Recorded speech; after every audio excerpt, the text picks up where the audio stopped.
There are a bunch of things about snakes that people get wrong all the time, but here are 5 common myths that are pretty easily busted. Myth number 1, cottonmouth, or the water moccasin, chase people.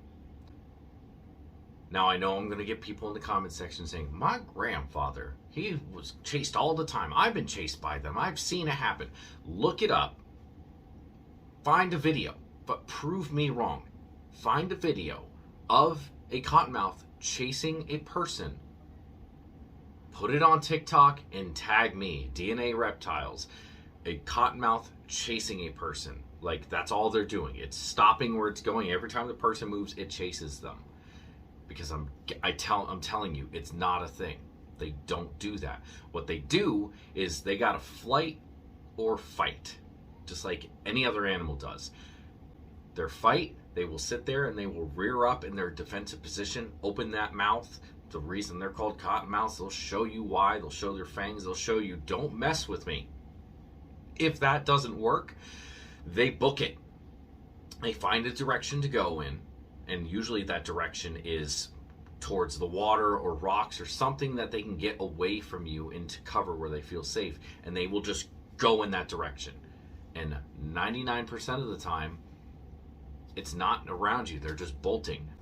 Most of the time, it's not towards you. It's towards just some random direction. But sometimes it's in your direction. And if a snake just all of a sudden bolts in your direction, trying to get to the cover behind you, you think that snake is chasing you. But if you change your direction, that snake would not follow you. It would just keep on going in the same direction it's going. Find me proof that cottonmouth chase you, and I will eat my words. But I'm telling you, it is not a thing. Myth number 2. Coral snakes are rear-fanged. Coral snakes are elapids, just like cobras. That's it. They don't have fangs in the back of the mouth.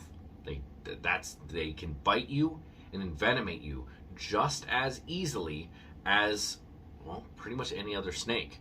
They can, yes, their fangs are smaller, so if they get a good bite on you, they're envenomating you. They don't have to chew on you.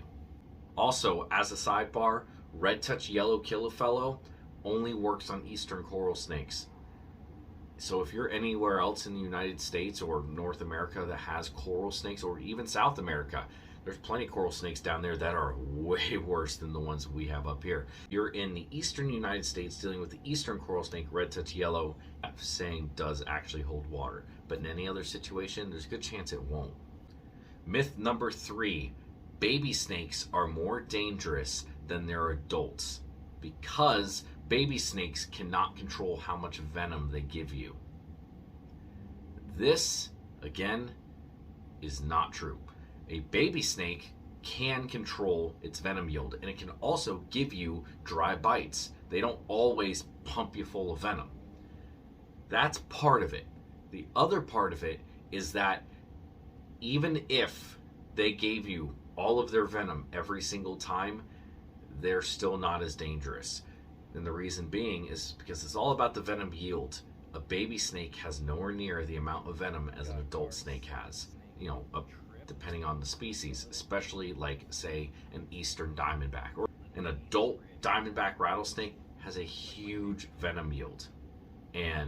Or an adult cobra, king cobra, has a huge venom yield. They can pump 400 to 500 milligrams of venom every time they bite. A baby king cobra or a baby eastern diamondback, they're not going to pump anywhere near as much into you, even if they give you all that they got.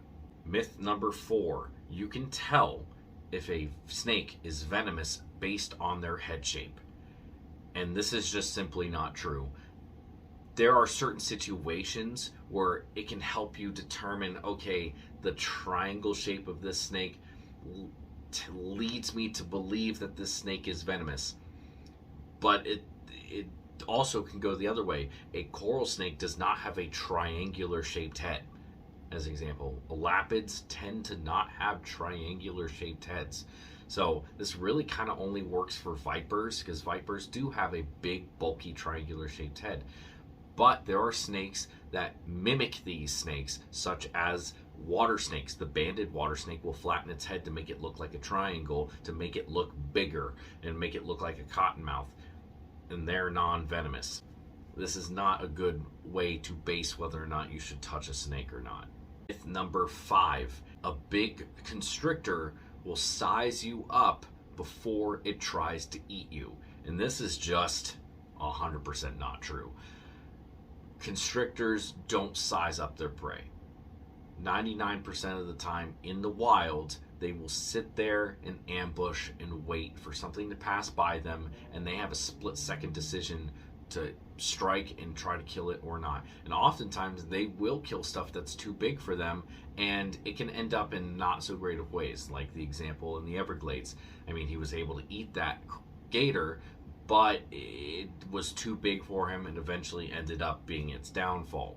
Will they try to kill something that's too big for them? Sometimes they do, and they know that they just won't eat it afterwards. You know, some snakes will just give up. But most of the time, if they think it's too big for them, they won't even attempt it. There's no evidence that snakes do this. Well, there were 5 common myths about snakes that are just not true. Thank you for watching. Like, comment, subscribe. Go check out my TikTok, DNA Reptiles. And I'm going to try to upload here on a more consistent basis and more videos like this. So if you like this, drop a comment below. Let me know what you think. If there's any more myths you want me to go and see if I can try to prove wrong. Thank you for watching, and y'all have a good rest of your day.